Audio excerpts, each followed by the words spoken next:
देखिए, आज हम लोग पढ़ेंगे वेक्टर फॉर्मिंग कूलम्ब्स लॉ को आगे। ठीक है, तो पिछले क्लास में हम लोग नल पॉइंट और न्यूट्रल पॉइंट भी देख चुके थे। अब यहाँ पर जो है आपका बात समझ लीजिए अच्छी तरह से। तो यहाँ पर सबसे पहले सुपरपोजिशन प्रिंसिपल ऑफ फोर्स देखना है। क्या देखना है? सुपरपोजिशन मतलब वेक्टर एडिशन किस तरह से होता है। सुपरपोजिशन प्रिंसिपल, सुपरपोजिशन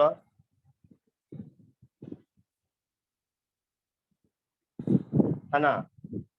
देखिए इस ये होता क्या है, इसको समझ लीजिए। The vector addition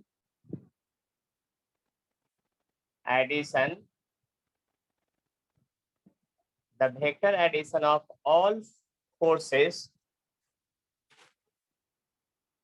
acts on a charge particle due to number of another charge particle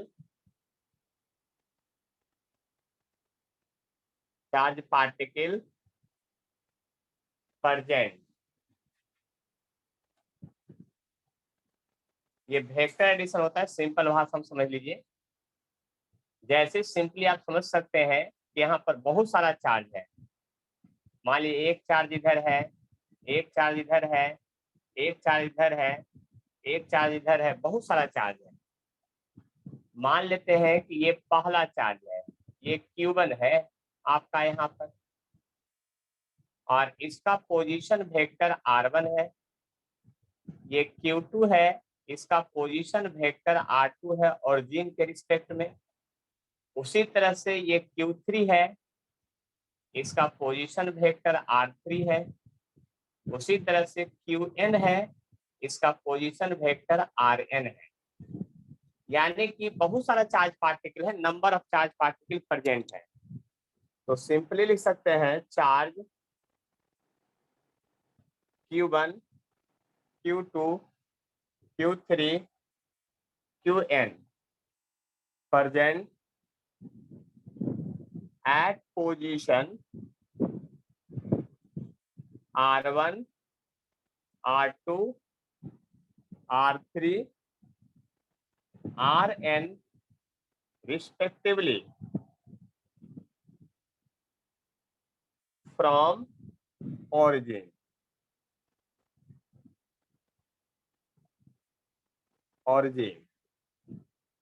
तो आप लिख सकते हैं यहाँ पर कि force on charge first due to second. जब इसको लिख सकते हैं ऐसा, तो आप लिखेंगे force on charge first due to second का जो पिछले क्लास में देखे थे Q1 Q2 4 pi epsilon not R12 का स्क्वायर R12 का यूनिट वेक्टर। हम यूनिट वेक्टर में इसका एक्सप्लेनेशन करने जा रहे हैं। उसी तरह से लिख सकते हैं फोर्स ऑन चार्ज फर्स्ट, पहला चार्ज पर ही निकाल रहे हैं, ड्यू टू चार्ज थर्ड। तो थर्ड चार्ज के चलते इस पर जो फोर्स लगेगा वो होगा Q1 Q3 by 4 pi epsilon not R13 का यूनिट वेक्टर R13 का होल स्क्वायर। ये लिखने का स्टाइल और तरीका ये आपको समझ में आ रहा होगा। Force on charge first due to nth charge. तो इसके लिए जब आप लिखेंगे फोर्स का formula F1n vector Q1 Qn 4 pi epsilon naught R1n का स्क्वायर R1n का यूनिट वेक्टर। देख लीजिए इतना बात समझ में आया कि नहीं, ये पहले बात समझ लीजिए अच्छी तरह से। देख लीजिए ये लिखने का तरीका है, ये सिर्फ बोर्ड एग्जाम के लिए है, कॉम्पिटिटिव में इसका क्या मतलब है, कोई मीनिंग नहीं है। तो बात समझ चुके होंगे, है ना। अब देखिए यहाँ पर बात को थोड़ा सा समझिएगा, है ना, तो जल्दी से थोड़ा सा काम हो जाएगा आपका। यहाँ पर बहुत सारा चार्ज हो सकता है, चार्ज की कमी नहीं है ना, nth चार्ज है, उसके चलते लिखना है। तो ये तो लिखने का तरीका हुआ। अब आप लिख सकते हैं force on charge first due to all charge present around it, present around it। उस फोर्स का नाम F1 लिखते हैं। तो F1 पर फोर्स किसके चलते लगा, देखिए अब एरो दिखा रहे हैं, ध्यान से देखिएगा। F1 पर जो फोर्स लगा आपका इसके चलते लगा, इधर देख लीजिए। तो ये हो गया F12 का डायरेक्शन। F1 पर Q1 पर जो फोर्स लगा Q2 के चलते वो फोर्स इधर हो गया, तो F13 लिखाया। N के चलते जो है इधर हो गया, तो F1N लिखाएगा।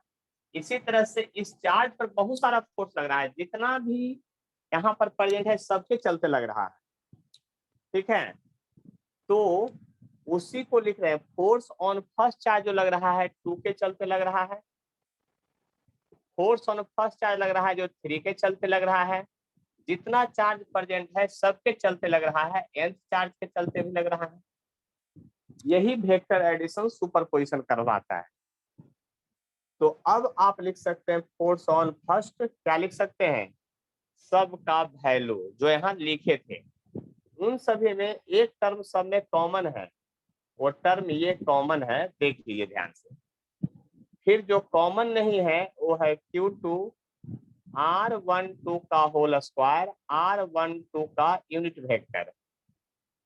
फिर है आपका Q3 R13 का होल स्क्वायर, R13 का unit vector plus dash dash dash.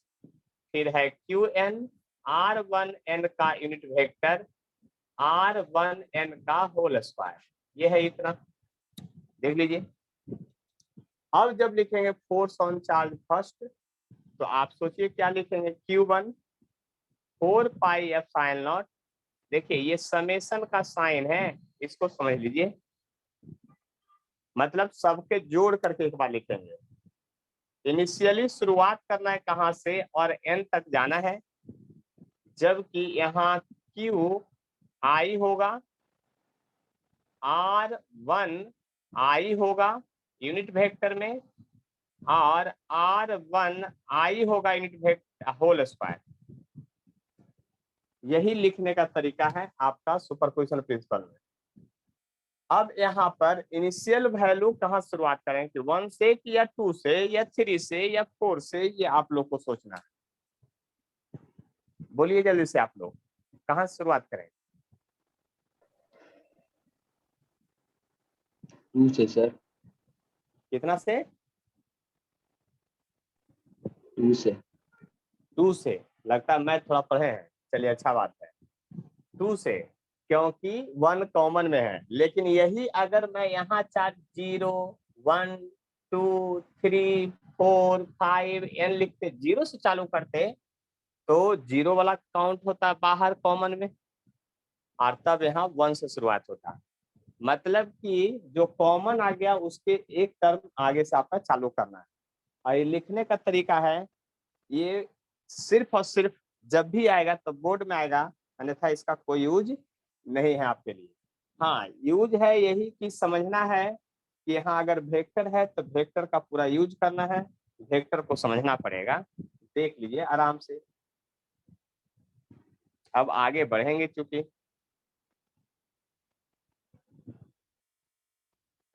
चलिए तो आगे बढ़ते हैं। बात समझने की कोशिश कीजिए, ज्यादा कोई कष्ट नहीं होगा।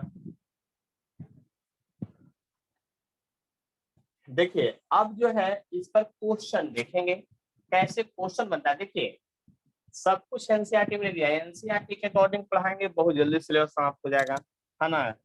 लेकिन सब कुछ एनसीईआरटी में नहीं दिया है, इस बात को समझ लीजिए। एनसीईआरटी बहुत शॉर्ट में सब कुछ लिखता है, उसको थोड़ा एक्सप्लेन करने की जरूरत है।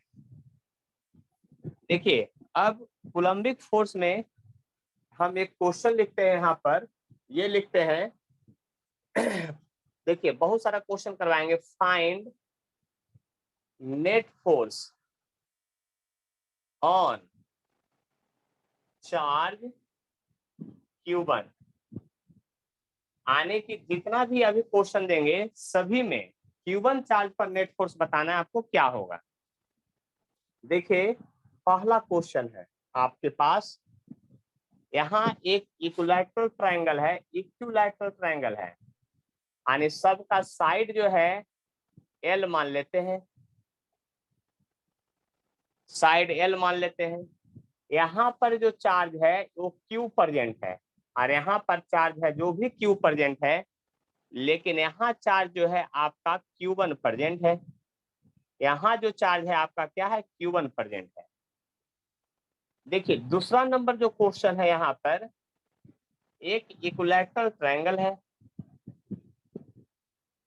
साइड आपका L है, यहाँ पर चार्ज Q प्रेजेंट है, यहाँ पर चार्ज -Q प्रेजेंट है, और यहाँ पर जो चार्ज है वो Q1 प्रेजेंट है।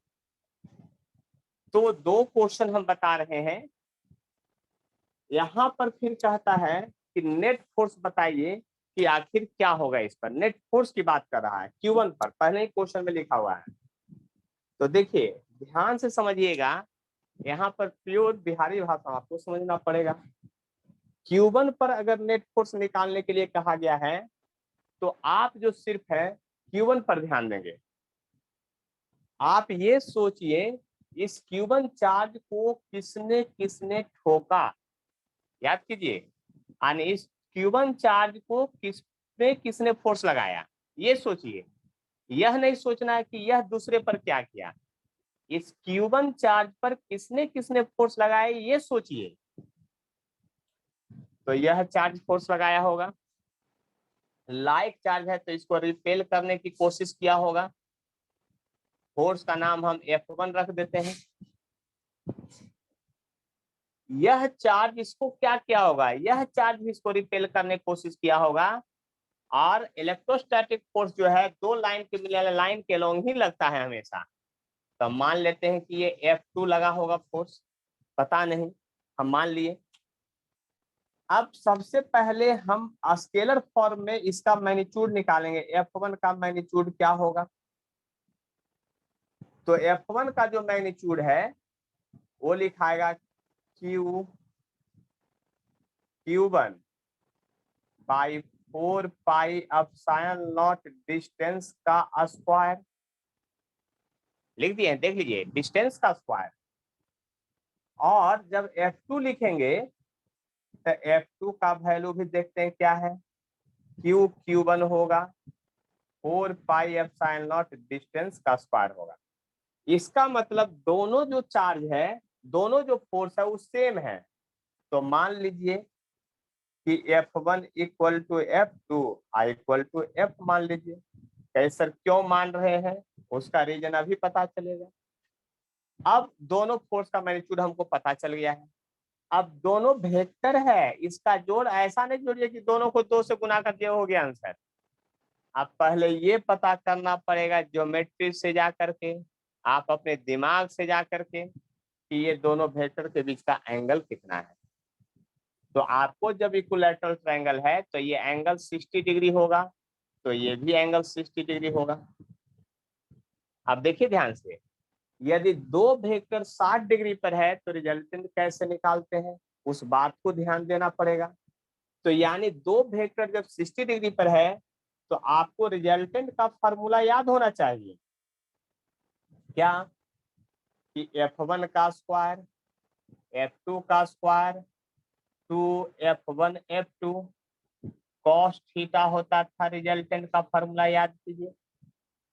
अब वेक्टर पूरा लगा के सॉल्यूशन करना पड़ेगा। अब बताइए यदि F2 और F1 को F नहीं मानते तो क्या आपके जैसा हम भी बेवकूफ बन जाएं? इतना बड़ा टर्म को रख रख के यहाँ गुना भाग करेंगे और लिखने में कहीं अगर एक आध टर्म गलती हो गया ना तो दिमाग का तो दही बन जाएगा एकदम सीधा। तो हम सीधा मान लिए कि एफ है। अब देखिए यहाँ रिजल्टेंट जब लिखेंगे तो क्या लिखेंगे, एफ स्क्वायर लिखेंगे, एफ स्क्वायर लिखेंगे 2f एफ स्क्वायर हो जाएगा और cos 60 डिग्री का वैल्यू होगा आपका 1/2, ये कट जाएगा। अब देखिए सोल्यूशन इधर, तो रिजल्टेंट बराबर लिखेंगे कितना, आपका ये कट गया तो √3f स्क्वायर आ जाएगा, यानी रिजल्टेंट जो हो जाएगा आपका √3f हो जाएगा। इतना निकालना पड़ेगा। अब बताइए अगर मान के यहाँ से नहीं बनाते तो सोचिए इतना बड़ा टर्म को गुना भाग करके ले जाते, तो मान के ही बनाना पड़ेगा आपको हर हाल में, यहाँ दिमाग एक्स्ट्रा लगाना पड़ेगा। और फिजिक्स में हर एक चैप्टर में इक्वली समझ में आएगा, इसकी भी कोई गारंटी नहीं होती है। क्योंकि आप समझ लीजिए कि अगर आपको वेक्टर में अगर प्रॉब्लम है तो इस चैप्टर, अभी तो एक बहुत आसान क्वेश्चन दिए हैं समझाने के लिए सिर्फ कि बनेगा कैसे, आपको बहुत कष्ट प्रोवाइड कर सकता है ये चैप्टर, है ना। और फिजिक्स में 3-4 चैप्टर ही तो मेन मजा वाला चैप्टर है, उसमें एक इलेक्ट्रोस्टैट है, दूसरा मैग्नेट और इंडक्शन है 12th में, और 11th में SHM है, हीट है। ये सब चैप्टर मजेदार चैप्टर है। तो समझिए कि इसमें भी दिमाग लगाना पड़ेगा आपको। तो √3f हो गया।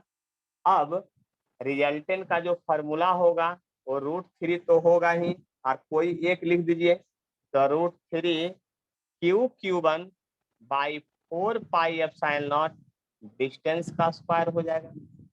ये हो गया आपका फाइनल आंसर। यानी इस पर नेट फोर्स इतना लग रहा है, ये निकाल दिए हैं। अब बताइए आप लोग को कोई कष्ट है तब बोलिए, किन्हीं को। देख लीजिए, बात समझ लीजिए अच्छी तरह से, ये पहला क्वेश्चन का सॉल्यूशन है, बात समझ लीजिए अच्छी तरह से। देखिए हम तो इतना ही बताएंगे सॉल्यूशन में, लेकिन यही लिखित एग्जाम बोर्ड में आ जाए तो इसी को कम से कम 2 पेज में, 1 पेज में बढ़ा देना है।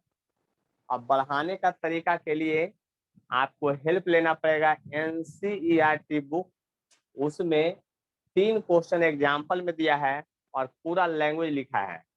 जैसे कि हम यहाँ पर लिखते हैं अगर ऐसे, तो यही लिखते ना, यहाँ मानते ABC, लिखते force on charge C due to A, language पहले, और उसके बाद ये वैल्यू लिखते, फिर लिखते force on charge C due to B, फिर लैंग्वेज लिखते, और फिर लिखते कि from above we can say that force on charge C due to A must be equal to force on charge C due to B, और तब ये मानते। लैंग्वेज आपके हाथ में है कितना लिखना चाहते हैं जो। और अब इसके बाद तो थोड़ा और कम लैंग्वेज हम लिखेंगे, ये वाला पार्ट हम कम करेंगे क्योंकि ये वाला पार्ट का हमको सबका आंसर याद रहता है। आपको भी याद करना पड़ेगा कॉम्पिटिटिव सेक्शन के लिए, क्योंकि इतना करने में भी टाइम है। कहे सर कैसे याद कीजिएगा, तो हमको तो याद है, हम बता देते हैं हम कैसे याद करते हैं। अगर मन करे तो आप भी याद कर लीजिए, क्योंकि एग्जाम में लगभग जो क्वेश्चन देता है ना वो आपको इसी तरह से देता है क्वेश्चन। देख लीजिए, बात समझ लीजिएगा इसी तरह से। यहाँ पर मैं लिख देता हूँ साइड में, चलिए यहीं से चालू करता हूँ। नोट पॉइंट, अगर 2 वेक्टर हो और दोनों वेक्टर है, 2 फोर्स है, मान ली 2 फोर्स है, एक पार्टिकल पर लग रहा है 2 फोर्स, दोनों का डायरेक्शन सेम है, अब मैग्नीट्यूड F1 F2 है, या FF मान लीजिए, FF वाला ही सबसे ज्यादा आता है, तो रिजल्टेंट जो होगा आपका 2F हो जाएगा। इस बात को याद कर लीजिए। अगर 2 वेक्टर है और 2 वेक्टर के बीच यदि आपका एंगल 60 डिग्री है और मैग्नीट्यूड FF है, इसलिए हम एरो नहीं लगा रहे हैं, ऐसा मत सोचिए कि हम एरो लगा रहे हैं, एरो लगा देंगे तो दोनों वेक्टर सेम हो जाएगा, तो सेम वेक्टर नहीं है, 2 वेक्टर है, दोनों का मैग्नीट्यूड सेम है, तो इसका रिजल्टेंट जो होगा हर हाल में √3f होता ही, बात याद करना है, बस सोच लीजिए। और तीसरा पॉइंट में याद कीजिए, अगर 2 वेक्टर है दोनों वेक्टर का मैग्नीट्यूड जो है सेम है, बट दोनों एक्स हो रहा है 90 डिग्री पर, तो रिजल्टेंट जो होगा ना वो √2f होता है। बात याद कर लीजिएगा। 4 में दो वेक्टर है, यदि दोनों वेक्टर का मैग्नीट्यूड सेम है लेकिन दोनों जो है 120 डिग्री पर वर्क कर रहा है, कितना डिग्री पर, 120 डिग्री पर, तो रिजल्टेंट जो है वो एफ ही रह जाता है। इसको याद कर लीजिएगा। दो वेक्टर जब 180 डिग्री पर एक्स करेगा और एफ मैग्नीट्यूड है, और 180 डिग्री पर अगर एक्स करेगा तो रिजल्टेंट हर हाल में 0 हो जाएगा। ये भी बात याद कर लीजिएगा। और बनता है सब इसी मेथड से। लेकिन अब बताइए, जब हमको याद था तो हम यहाँ के बाद डायरेक्ट ही आंसर ना लिख लेते। हमको याद था तो हम इतना नहीं करेंगे, रिजल्ट का आंसर डायरेक्ट लिखेंगे। और रिजल्टेंट जो होता है आपको पता होना चाहिए, दो इक्वल वेक्टर के चलते हर हाल में दोनों के बीच से गुजरता है। यानी यहाँ रिजल्टेंट वेक्टर ऐसे भागेगा, इधर से 30 डिग्री बना के भागेगा रिजल्टेंट, यहाँ से सीधा 45 डिग्री एंगल बना के भागेगा रिजल्टेंट, 45 डिग्री पर भागेगा, यहाँ से सीधा 60 डिग्री पर भागेगा रिजल्टेंट। ये भी बात याद कीजिएगा। यहाँ तो रिजल्टेंट ही 0 हो गया, तो डायरेक्शन की बात क्या कीजिएगा, इसी को नल पॉइंट और न्यूट्रल पॉइंट भी कहते हैं। अब सोच लीजिए बात को, किन्हीं को कुछ बोलना है, कुछ पूछना है तब बोलिए, नहीं तो काम तो हम उधर वाला क्वेश्चन का तुरंत 1 मिनट में समाप्त कर देंगे। फिर देख लीजिए ध्यान से। अब हमको अगर इस पर फोर्स निकालना है, फिर से Q1 सेकेंड नंबर सर का वो क्वेश्चन वेक्टर वाला फॉर्मूला नहीं यूज कर सकते हैं? हमने कहा कि यूज कीजिए, टाइम आपका जाएगा। नहीं यूज कीजिएगा, टाइम कंपटीशन में आपका बचेगा। आपको नहीं सर, मेडिकल में वो यूनिट वेक्टर वाला जो बताए थे अभी फॉर्मूला। वो सब यूज नहीं होता है, क्वेश्चन बनाने में थोड़ी यूज होता। पहले बोले थे केवल लिखित एग्जाम के लिए, बोर्ड के लिए से वो लिखना आया तो वेक्टर क्वेश्चन, वेक्टर मेथड जो 11th पढ़े हैं उससे बनेगा उधर से। वो लिखने का तरीका है सुपरपोजिशन प्रिंसिपल का, केवल उससे कोई क्वेश्चन नहीं बनता है। और कोई क्वेश्चन है तो बोलिए। बनेगा ऐसे ही, तरीका तो हम ही बताएंगे। देखिए यही तो होता है प्रॉब्लम। प्रॉब्लम यहाँ से क्या होता है, अगर टीचर चाहे तो आपको खुशी खुशी चैप्टर निकाल देगा, आपको पता भी नहीं चलेगा कि इसके अंदर पढ़ना क्या है और क्वेश्चन कैसे टैकल करते हैं, क्योंकि बुक में तो कोई मिलेगा नहीं। ये मेरे दिमाग में सिर्फ है। अब चाहे तो यहाँ से सस्ते में भी निकाल दें और नहीं तो महंगा करते हुए निकालेंगे। मतलब कि ज्यादा दिन पढ़ाएंगे, ज्यादा टॉपिक है, और जो बैच ज्यादा परेशान करता है उसमें थोड़ा कम पढ़ाते हैं, है ना। उसमें मटेरियल घट जाएगा। आज जिसमें देखते हैं कि बच्चा सब पढ़ने वाला है तो उसको थोड़ा अच्छे से पढ़ाते हैं, है ना। थोड़ा टाइम लगता है। आपको कहेगा सिलेबस जल्दी जल्दी खत्म कर दे, जल्दी जल्दी खत्म कर देंगे, सब कहानियां खत्म कर देंगे। बहुत दिन ये सब चैप्टर चलता है। इलेक्ट्रोस्टैट मन से पढ़ाए तो 6 महीना का चैप्टर है, 5 महीना का चैप्टर है। बहुत ही अच्छा चैप्टर है, इसमें सारा कंसेप्ट 11th का यूज होगा इसमें धीरे धीरे। देखिए बात समझिएगा ध्यान से, हम क्या कहना चाह रहे हैं। रिजल्ट तक पहुंचना है जल्दी से, क्योंकि आपके नीट एग्जाम में 200 क्वेश्चन आएगा 180 मिनट में बनाने के लिए। अब याद रखिएगा, अगले साल से आपके समय से, इसी साल से आ रहा है 200 क्वेश्चन 180 मिनट। 1 मिनट के पहले क्वेश्चन को बना करके सोल्व करके रंगना है। तो लिखेंगे कि बनाएंगे? हमको तो लगता है डायरेक्टे बना देंगे। जैसे देखिए इसमें डायरेक्ट कैसे बनाएंगे, हम देखेंगे अच्छा ये पॉजिटिव चार्ज है, ये निगेटिव है, ये तो इसको खींचवे करेगा इधर हर हाल में। अच्छा ये पॉजिटिव है तो इसको तो धक्का देगा ही हर हाल में, क्योंकि हम अभी बोले हैं, क्या बोले हैं अभी, कि जिस पर फोर्स निकालना है सिर्फ उसी को ताकिएगा। हम तो सीधा सीधा बोले बिहारी भाषा में, आप ये बताइए इसको किसने किसने ठोका। तो इसने ठोका किधर, तो इधर। इसने ठोका किधर, तो इधर। दोनों के बीच का एंगल पता कीजिए कितना होगा, 120 डिग्री होने वाला है। आप सोच लिए खुद, मैथ का ज्योमेट्री लगा लिए। क्वेश्चन में कुछ ना लिखा रहेगा, सब कुछ अपने से लगाना है, दिमाग लगाना है ना। तब जाके काम हो। क्वेश्चन में सब लिख ही देगा कि 120 डिग्री और 60 डिग्री, तो आप क्या करेंगे फिर। 120 डिग्री हो गया, और पहले से पता चल गया कि लेंथ सेम है, चार्ज का अमाउंट सेम है, तो ये भी फोर्स है, ये भी फोर्स है। अब हमको पता चल गया कि अच्छा रिजल्टेंट 120 डिग्री पर वाला है। अच्छा ये तो रिजल्टेंट भी एफ रह जाता है। मजा आ गया, तुरंत आंसर लिख देंगे Q1 4 पाई एप्सिलॉन डिस्टेंस का स्क्वायर। कहानी खत्म हुआ। ये होता है शॉर्टकट, भागने का तरीका, क्वेश्चन बनाने का तरीका। ठीक है, देख रहे हैं ना, ये याद है तो कितना जल्दी निकाल दिए क्वेश्चन, और नहीं याद है तो पूरा सॉल्यूशन करते रहिए। 120 पर फिर सॉल्यूशन कीजिए यहाँ रख करके पूरा।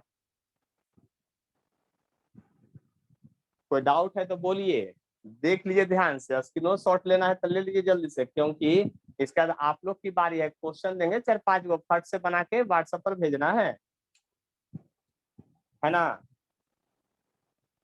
फट से बना के क्या करना है, व्हाट्सएप पर भेजना है जल्दी से। देख लीजिए, बात समझ लीजिए अच्छी तरह से, हम क्या कहना चाह रहे हैं। चलिए आगे बढ़े। किन्हीं को कोई डाउट है बोलिए। प्रियांशी कोई डाउट है? Gaurav? No sir. No sir. नहीं ना, चलिए तो हम मिटा देते हैं इसको। अब आप लोग अपना कलम कॉपी जो है तैयार कीजिए, और क्वेश्चन बना बना के जल्दी से भेजिएगा फास्ट में एकदम। ये भी ऊपर लिखा मिटा हुआ निकाल ही देते हैं, क्योंकि आप लोग को तो पता ही चल गया कि Q1 चार्ज जहां लिखेंगे उसी पर नेट फोर्स निकालना है आपको।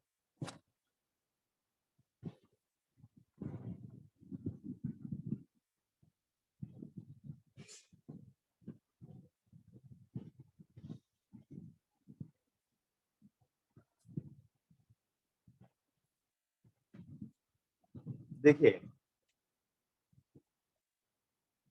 अब देखिए ध्यान से समझिएगा, तीसरा नंबर क्वेश्चन है। तीसरा नंबर जो क्वेश्चन है ना, वो भी इक्विलैटरल ट्रायंगल का देंगे।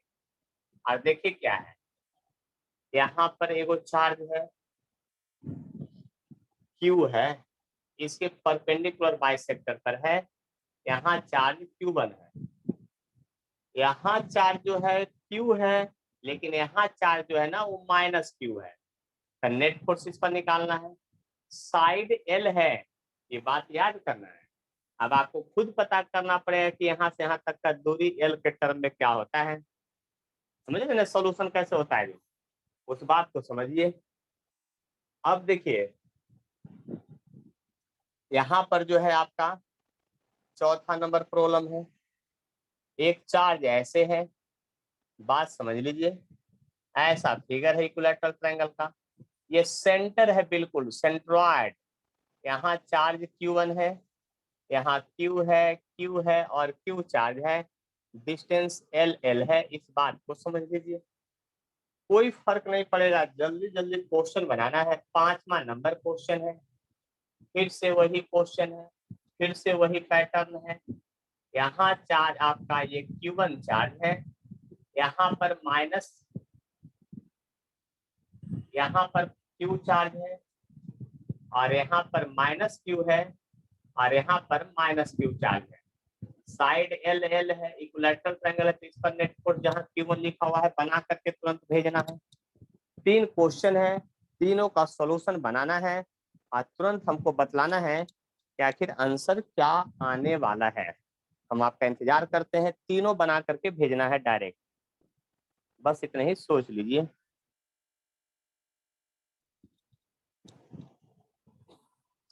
चलिए हम बता देते हैं, फिर आगे क्वेश्चन देंगे आप लोग को। देखिए फास्ट में इसको बताएंगे, लेकिन जल्दी जल्दी बताएंगे। जरा बोर्ड पर नजर डालिए। देखिए ये पॉजिटिव चार्ज है, तो ये इसको रिपेल करेगा, ये फोर्स इधर लगाएगा। पहले डायरेक्शन देखिए, यह नेगेटिव चार्ज है, इसको अपनी ओर खींचेगा। यह पॉजिटिव चार्ज है जो इसको धक्का देगा उसी तरफ। देख लीजिए ध्यान से। लेकिन हमको जहां तक कॉमन सेंस बता रहा है, आप लोग को समझ में आ रहा है कि नहीं बात, यह फोर्स का मैग्नीट्यूड बिल्कुल अलग होगा, ये F1 होगा। और हमको ये भी कॉमन सेंस बता रहा है कि इसके चलते जो इस पर फोर्स लगेगा, और इसके चलते जो इस पर फोर्स लगेगा दोनों का मैग्नीट्यूड सेम होगा, यानी F2 मानिएगा तो F2 इधर भी होगा, 2 बार लगेगा, क्योंकि इसके चलते केवल मैग्नीट्यूड जो है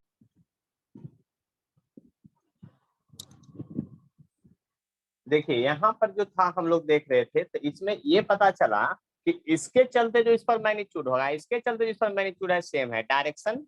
और इसमें देख लीजिए, तो पहले अब F1 का मैग्नीट्यूड निकालना पड़ेगा कि आखिर क्या होगा। तो F1 का अगर मैग्नीट्यूड निकालते हैं तो चार्ज का वैल्यू है Q1 4 pi epsilon not distance. अब जरा गौर कीजिए, ध्यान दीजिए, ये डिस्टेंस कितना होगा एल के टर्म में, बताइए आप लोग को ही। सर बोलिए √3 जल्दी। बाई 2 है। √3/2, क्योंकि आपको पता है कि इक्विलैटरल ट्रायंगल का जो परपेंडिकुलर बाइसेक्टर होता है √3/2 इंटू साइड होता है, तो इंटू एल, इसका होल स्क्वायर होगा। क्योंकि यहाँ से यहाँ तक का ये डिस्टेंस है, दिया नहीं था क्वेश्चन में, लेकिन हमको ज्योमेट्री से याद था कि यदि साइड एल है तो ये √3/2 होता है। अब इसको स्क्वायर करेंगे तो ये 4/3 ऊपर चला जाएगा, ये 4 चला जाएगा ऊपर और 3 नीचे। यानी कहने का मतलब जो है आप इसको जब लिखना चाहते हैं अभी, तो चलिए इसको मैं फिर से एक बार लिख देता हूं। यहाँ 4 हो जाएगा और /3 अलग से आ जाएगा, और Q1/4 pi epsilon not distance का स्क्वायर हो गया। ऐसे लिखा गया आपका, देख लीजिए ध्यान से, 4/3 इंटू में लिख दीजिए, ऐसे आ गया। क्योंकि 3 का स्क्वायर कीजिए, √3 का 3 होगा, ये 4 हो जाएगा, 4 चला जाएगा ऊपर आपका। चलिए अब F2 का वैल्यू भी निकाल ही लेते हैं। तो F2 का जब वैल्यू निकालिएगा तो चार्ज होगा Q1 और डिस्टेंस होगा, देखिए क्या, 4 पाई एप्सिलॉन नॉट। यहाँ से यहाँ तक का परपेंडिकुलर बाइसेक्टर में दूरी L/2 होता है, तो L/2 का होल स्क्वायर कीजिएगा। तो इसमें भी जो आएगा आपका वैल्यू वो क्या होगा, ये आ जाएगा आपका, देख लीजिए, ये वैल्यू जो होगा F2, ये हो जाएगा 4 बाहर Q1 by 4 pi epsilon not distance का स्क्वायर। देख लीजिए, अब आपको किस तरह से अरेंज कीजिए कि क्वेश्चन बन जाए, क्योंकि अभी तो क्वेश्चन बना नहीं है, तो अरेंजमेंट भी अपने दिमाग से कीजिए। ये 4 इंटू Q1/4 पाई नॉट को अगर आप F मान लेते हैं, यदि आप इसको F मान लेते हैं इतना को, तो ये वाला जो वैल्यू होगा वो F/3 हो जाएगा। देख लिए ध्यान से,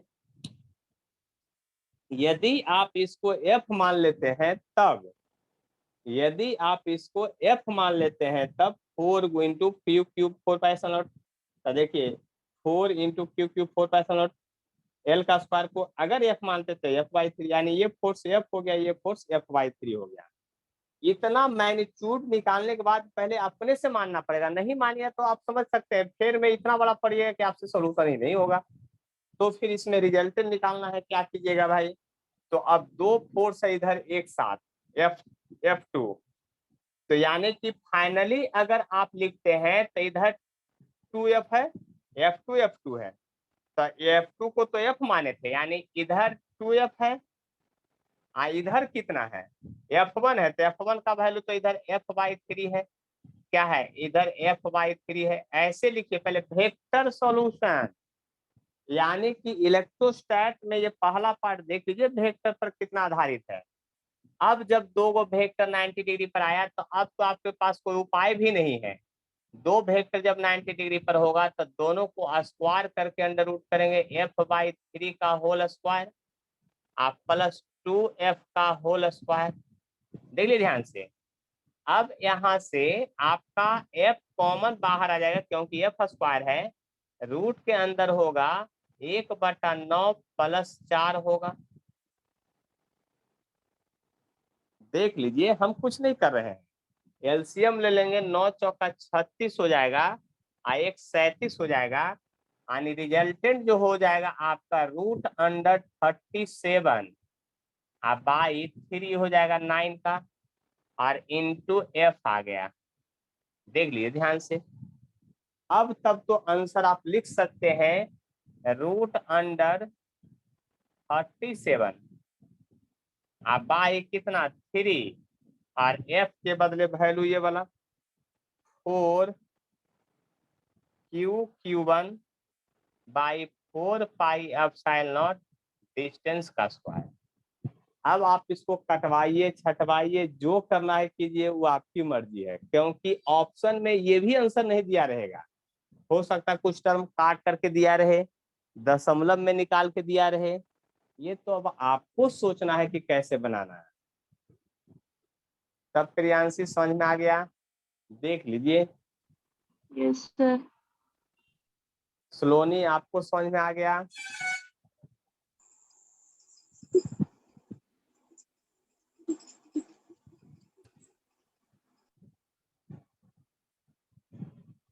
देख लीजिए, बात समझ में आ गया होगा, टेंशन नहीं है ज्यादा। इसका मतलब अब अगला क्वेश्चन अगर बनाइएगा तो मजा आ जाएगा। फिर से आपको टाइम देते हैं, टेंशन मत लीजिए। अभी बहुत सारा क्वेश्चन में दिमाग खराब करना है।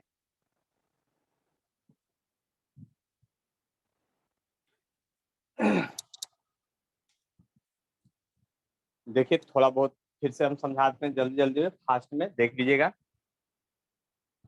देखिए यहाँ पर अगर बात करते हैं तो इसके द्वारा इस पर जो फोर्स लगेगा डाउनवर्ड लगेगा।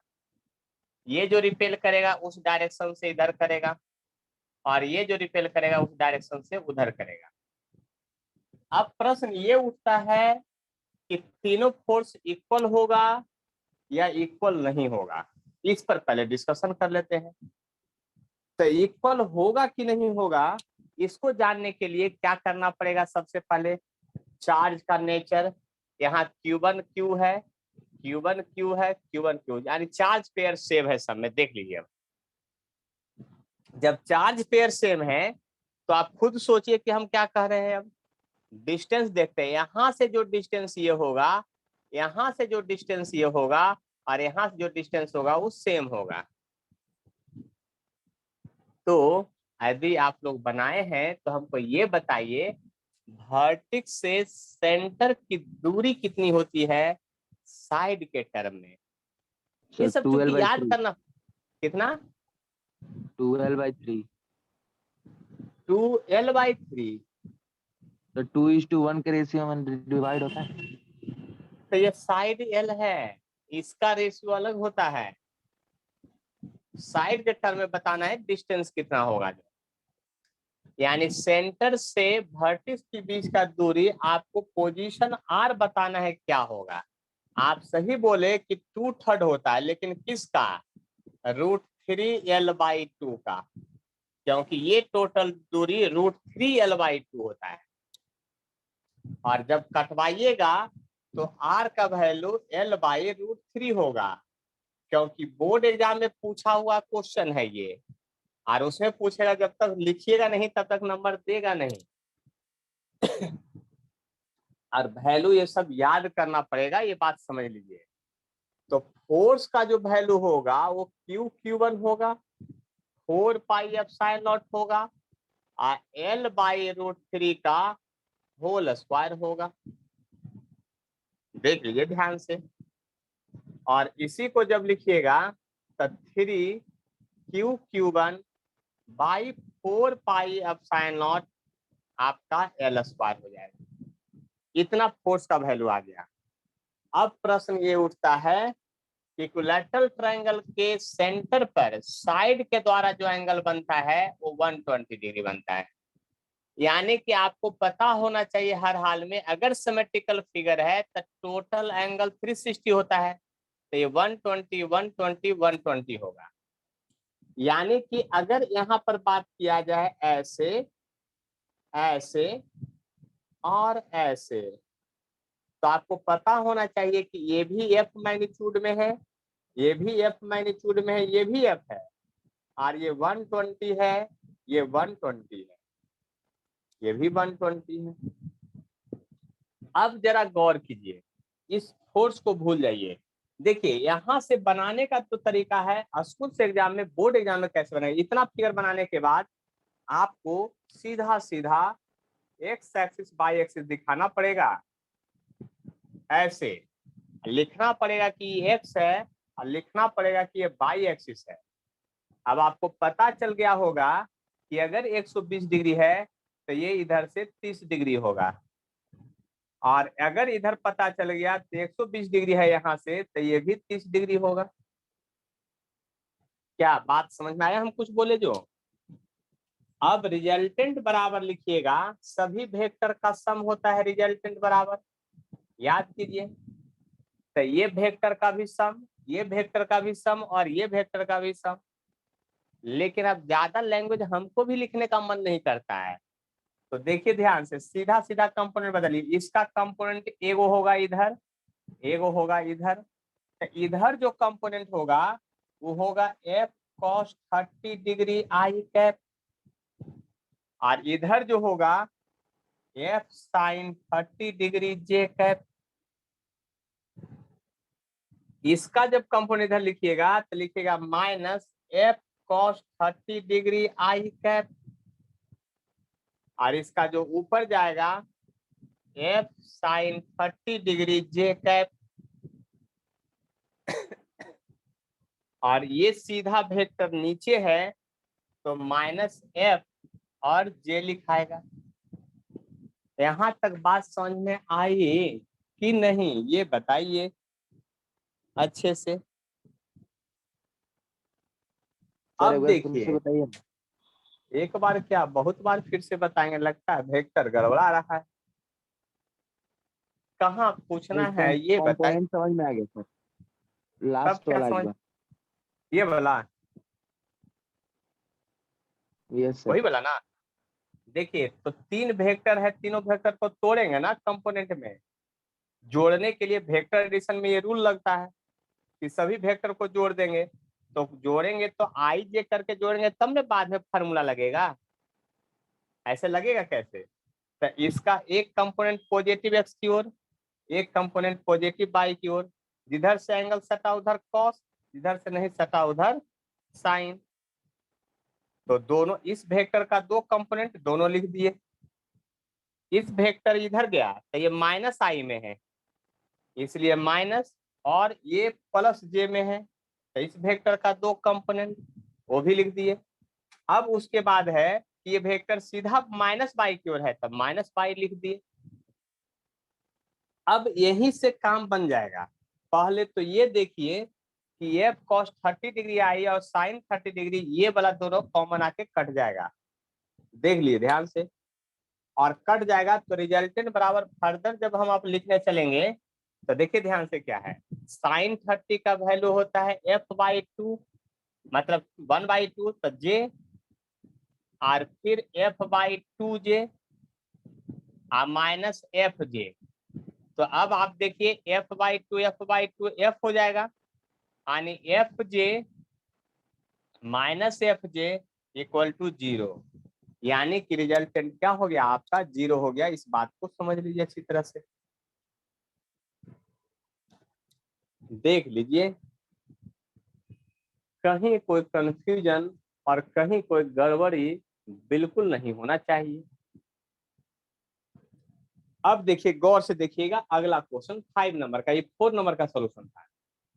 जब 5 नंबर का सॉल्यूशन करेंगे तब क्या होगा, एक बार स्क्रीनशॉट ले लीजिए, है ना। उसके बाद चूंकि मिटाएंगे तब फिर आपका 5 नंबर सॉल्यूशन लेंगे, यानी 4 नंबर का ये सॉल्यूशन यहाँ से यहाँ तक था। अब 5 नंबर का सॉल्यूशन करेंगे तो क्या करें, तो देखिए अब क्वेश्चन ध्यान से देखिएगा 5 नंबर का सॉल्यूशन में क्या होगा। देखिए 5 नंबर के सॉल्यूशन में अगर आप यहाँ ध्यान से समझते हैं तो क्या होगा, ये पॉजिटिव चार्ज जो है इसको बेचारा को धक्का देगा इधर सीधा, ये निगेटिव चार्ज को अपनी ओर खींचेगा, ये निगेटिव चार्ज इसको अपनी ओर खींचेगा। लेकिन चार्ज का पेयर सेम है, चार्ज का पेयर सेम है, चार्ज का पेयर सेम है, डिस्टेंस भी सबका सेम है। तब तो सॉल्यूशन यहीं से चालू होगा कि सेंटर से लेकर के यहाँ तक की दूरी इसी तरह से L/√3 आएगा, देख लीजिए। और तब फोर्स का भी वैल्यू होगा Q1 4 पाई समझ लो इतना, यानी यहाँ तक सेम आ गया। इस बात को समझिए पीछे। देखिए इसके पहला जो क्वेश्चन आप बताए तो उसमें 0 आंसर आया, एक आप भेजे भी तो 0 आंसर था आपका, लेकिन इस तरह से नहीं बनाया हुआ था, आप सिमेट्रिसिटी सोच करके बना दिए थे फर्स्ट से। लेकिन इस क्वेश्चन में अब आप फंस जाते, क्योंकि इस क्वेश्चन में अब आपको पूरा वेक्टर का सॉल्यूशन करना ही पड़ेगा, क्योंकि इसमें आंसर तो 0 नहीं होने वाला है अब। तो यहाँ तक देखिए सेम हो गया, लेकिन इसके बाद फिर से वही काम करना पड़ेगा कि यहाँ पर 3 गो वेक्टर है। पहले मैं बना देता हूँ अब की बार एक्स बाई एक्सिस है, एक्स एक्सिस है, ये बाई एक्सिस है। एक वेक्टर आपका इधर है, एक वेक्टर आपका इधर है, और एक वेक्टर आपका इधर है।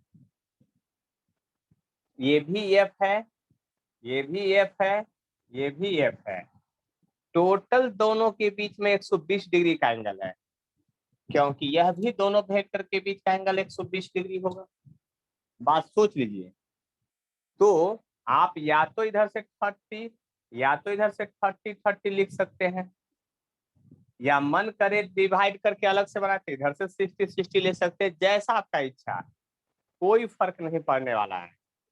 अब जब रिजल्टेंट की बात करेंगे आप यहाँ पर, इसका रिजल्टेंट निकालने चलते हैं, तो पहले इस वेक्टर का कंपोनेंट लीजिएगा, इसका एक कंपोनेंट एक्स की ओर जाएगा, तो लिखिएगा F cos 30 degree I cap, जैसे एंगल सट गया उधर कॉस, और जैसे एंगल नहीं सटा साइन, तो नीचे लिखिएगा माइनस एफ साइन 30 डिग्री जे कैप।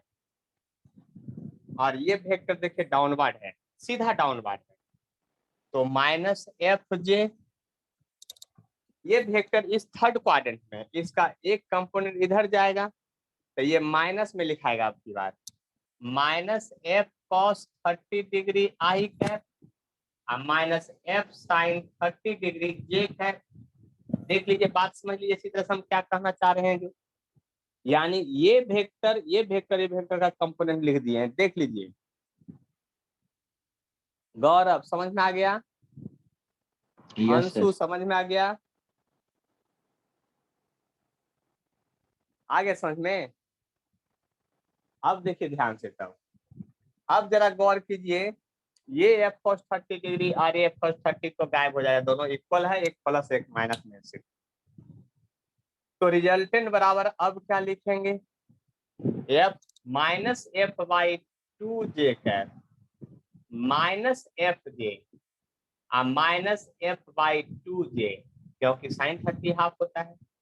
तो आपको रिजल्टेंट जो बच गया यहाँ पर, देख लीजिए, जोड़िएगा तो हाफ 1 हाफ कितना होगा, -2 एफ और जे।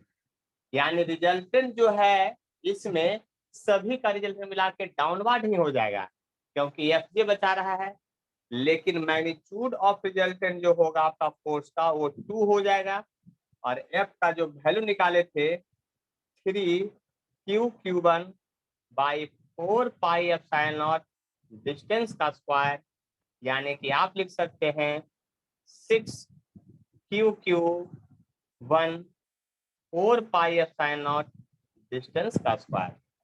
यानी कि आप सोच सकते हैं कि क्वेश्चन कैसे बनेगा, प्योर वेक्टर का इसमें प्रॉब्लम चलेगा। देख लीजिए, बात समझ लीजिए, इलेक्ट्रोस्टैट में एडिशन सब्ट्रैक्शन चलता है, और यही वेक्टर का यूज मैग्नेट में प्रोडक्ट का होता है, और उसके सिर्फ और सिर्फ क्रॉस प्रोडक्ट का होता है। तो यहाँ पर एडिशन सब्ट्रैक्शन का पूरा यूज करना पड़ेगा, और मैग्नेट के लिए, इसलिए वेक्टर को पूरे अच्छे से पढ़ लीजिए। और अगर नहीं समझ में आता है तो हम यूट्यूब पर वीडियो डाले हुए हैं, उसको देख लीजिए अच्छे से, उसमें सब कुछ समझाए हुए हैं। तो आगे बढ़े, बहुत क्वेश्चन है मेरे पास, हम क्वेश्चन छोड़ने वालों में से नहीं है, देख लीजिए।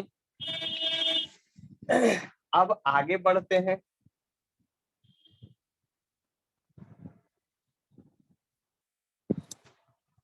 क्योंकि आज जो है कूलम्ब्स लॉ का कॉन्सेप्ट खत्म करके अगले क्लास में इंटेंसिटी पढ़ाएंगे, इलेक्ट्रिक फील्ड इंटेंसिटी, वो भी वेक्टर क्वांटिटी है। यहाँ पर इतना मेहनत इसलिए कर रहे हैं वेक्टर के पीछे कि अगला टॉपिक में वेक्टर का हमको मेहनत नहीं करना पड़े, क्वेश्चन आए तो आप सीधा सीधा खुद बना दीजिए।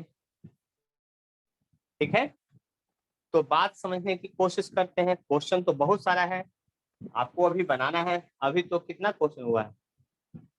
4 क्वेश्चन हो गया, 5 यस क्वेश्चन हो सर, गया। 5। तो छठा नंबर क्वेश्चन आपके लिए है। अब की बार थोड़ा बदल देते हैं। अब की बार जो है यहाँ पर थोड़ा सा स्क्वायर बना देते हैं, है ना, और थोड़ा सा यहाँ पर चार्ट जो है इसको बनाइएगा जल्दी से। हम बना के रहते हैं, यहाँ क्यू है, यहाँ भी क्यू है, यहाँ भी क्यू है, और यहाँ पर Q1 है। जल्दी से इस क्वेश्चन को बना लीजिए, जबकि साइड सभी L है। Q1 पर नेट फोर्स बताना है, इसको बना के आपको भेजना है हर हाल में, अभी का अभी।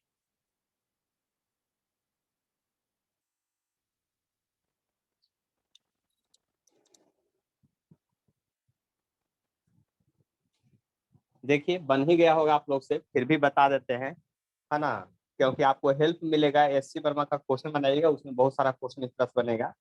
ठीक है, चलिए तो आगे बढ़ते हैं और ध्यान से समझते हैं। यहाँ पर ये पॉजिटिव चार्ज जो है इसको इधर धक्का देगा, ये पॉजिटिव चार्ज है इसको इधर धक्का देगा, यह पॉजिटिव चार्ज है जिसको इधर धक्का देगा।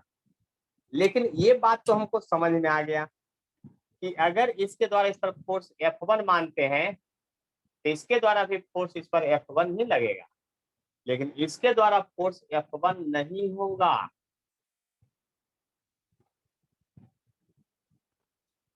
तो F1 का मैग्नीट्यूड क्या होगा, देख लीजिए ध्यान से। F1 का जो मैग्नीट्यूड होगा आपका Q1 4 pi epsilon not distance का स्क्वायर होगा। लेकिन F2 का जो मैग्नीट्यूड होगा Q1 by 4 pi epsilon not distance का स्क्वायर होगा। लेकिन आपको पता है ना कि स्क्वायर में ये डायगोनल का वैल्यू √2L होता है, ये भी बात पता नहीं। तो √2L का होल स्क्वायर कीजिएगा, और नहीं √2L का होल स्क्वायर कीजिएगा तो ये 2 हो जाएगा। अगर इसको आप F मानते हैं तो ये F/2 हो गया। बात समझ लीजिए, अगर आप इसको F मानते हैं तो 2 बन के जो बाहर निकलेगा, इसलिए F/2 हो गया। अब वेक्टर का सॉल्यूशन तो यहाँ करना ही पड़ेगा, कोई उपाय फिर नहीं है आपके पास। देख लीजिए ध्यान से, 3 वो फोर्स है, 2 फोर्स को ना ऐड करने वाला फार्मूला लगाते थे, F1 का स्क्वायर F2 का square 2 F1 F2 cos theta का अंडर रूट। यहाँ 3 गो है, तो इसको तोड़ के बनाइए या जोड़ के बनाइए, जैसे आपको बनाना है बनाइए। तो इसमें एगो और मेथड आपको सिखाते हैं, ध्यान से देखिएगा, हम कुछ कुछ सिखाते रहते हैं। पहले यदि ये F और F दो वेक्टर जो है, F और F जो दो वेक्टर है वो 90 डिग्री पर है, देख लीजिए वही दिखाए हैं। F1 F2 का वैल्यू FF ना हो गया था, चलिए F1 F और F आ गया बात समझ में, दोनों 90 डिग्री पर है। तो दो वेक्टर इक्वल हो और 90 डिग्री पर तो रिजल्टेंट किधर भागता है, ये बात तो आपको याद ही करना पड़ेगा कि रिजल्टेंट जो होता है √2 टाइम्स ऑफ वन वेक्टर होता है, यानी F1 होगा। और एंगल जो बना के भागता है वो 90 डिग्री नहीं 45 के बीच में भागेगा, क्योंकि दो इक्वल वेक्टर का रिजल्टेंट जो है आपको 20 से भागेगा। यानी यह F1 और F1 वेक्टर का रिजल्टेंट जो होगा √2F होगा। अभी याद करने के लिए बोले थे, इससे शॉर्टकट होगा आपका बनाना। अब जब इसका सॉल्यूशन कर ही लिए तो इसको रखने से कोई फायदा नहीं, इसको घेर देते हैं, इसका कोई यूज नहीं है। लेकिन एक बात और ध्यान दिए, इस दोनों का रिजल्ट निकालें कि एक वेक्टर तो पहले से 45 डिग्री पर था F2 इधर, देख लीजिए। अब यहाँ पर रिजल्टेंट में ये दोनों गायब हुआ, इस दोनों का इफेक्ट इधर है, लेकिन इधर एक F2 भी है और इधर √2F1 भी है, इसलिए रिजल्टेंट जो होगा वो क्या होगा उसको समझिए। रिजल्टेंट जो होगा आपका √2F1 होगा आप प्लस F2 होगा। तो F2 का वैल्यू F/2 है, और यहाँ √2F और F/2 होगा। F को ले लीजिए कॉमन, टेंशन मत लीजिए, √2 + 1/2 आ जाएगा। अब F का वैल्यू तो आप लिख ही सकते हैं ना, कि नहीं लिख सकते हैं? लिख सकते हैं। तो रिजल्टेंट जो हो गया, आप एलसीएम उलसीएम भी ले सकते हैं, कोई दिक्कत नहीं है। तो 2√2 + 1/2 ऐसे लिखाएगा, टेंशन क्या लेना है। और F का वैल्यू ये है जो लिखाएगा आपका Q/4πε0 डिस्टेंस का स्क्वायर। ये होगा आपका आंसर। समझे प्रियांशी, कितना कष्ट है इस फिजिक्स में, देख लीजिए। Yes, sir. है ना कष्ट, देख Yes, लीजिए। sir. हाँ, तो वेक्टर पूरा रिवीजन करके रखिए, नहीं तो इलेक्ट्रोस्टैट में कुछ दिन का हवा भी नहीं लगेगा। इसमें पर डे पीछे रिवीजन करके रखना पड़ेगा, कोई उपाय नहीं है यहाँ पर। इलेक्ट्रोस्टैट, मैग्नेट, इंडक्शन, 2-3 चैप्टर के 12th में कोई उपाय नहीं है आपको। जब तक नहीं पर डे रिवीजन कीजिएगा, यहाँ फॉर्मूले इतना आएगा ना कि सम में Q/4 πε0 दिखाई देगा। सारा फॉर्मूला एक ही जैसा दिखता है आप लोग को, हम लोग को सिर्फ अलग अलग दिखता है कि अच्छा इसमें L³ है, उसमें L² है, उसमें L है, इस तरह से फॉर्मूला आएगा। ठीक है, तो बात समझ लीजिए हम क्या कहना चाह रहे हैं आपको। जो आपको क्वेश्चन बनाना पड़ेगा, आने की फिर से वही होमवर्क है। क्या आपका SC बनवा का 20 नंबर तक बनाना है। हम 8-9 तक बता दिए थे, यानी कि अगले क्लास में उस क्वेश्चन को बताने के बाद हम जो है आपको क्या करेंगे, इलेक्ट्रिक फील्ड इंटेंसिटी भी पढ़ाएंगे। पहले सीधा सीधा क्वेश्चन आके बता देंगे 10-20 मिनट में पूरा, और उसके बाद फिर आपको इंटेंसिटी टॉपिक चालू होगा। एनसीईआरटी भी पढ़ते रहिए, एनसीईआरटी में कूलम्ब्स लॉ तक पढ़ लीजिए, मजा आ जाएगा, है ना। इसलिए बात को समझिए, ज्यादा कोई कष्ट नहीं लीजिए, ठीक है। तो अब अगले क्लास में मिलते हैं, है ना। आज यहीं तक मीटिंग इंड।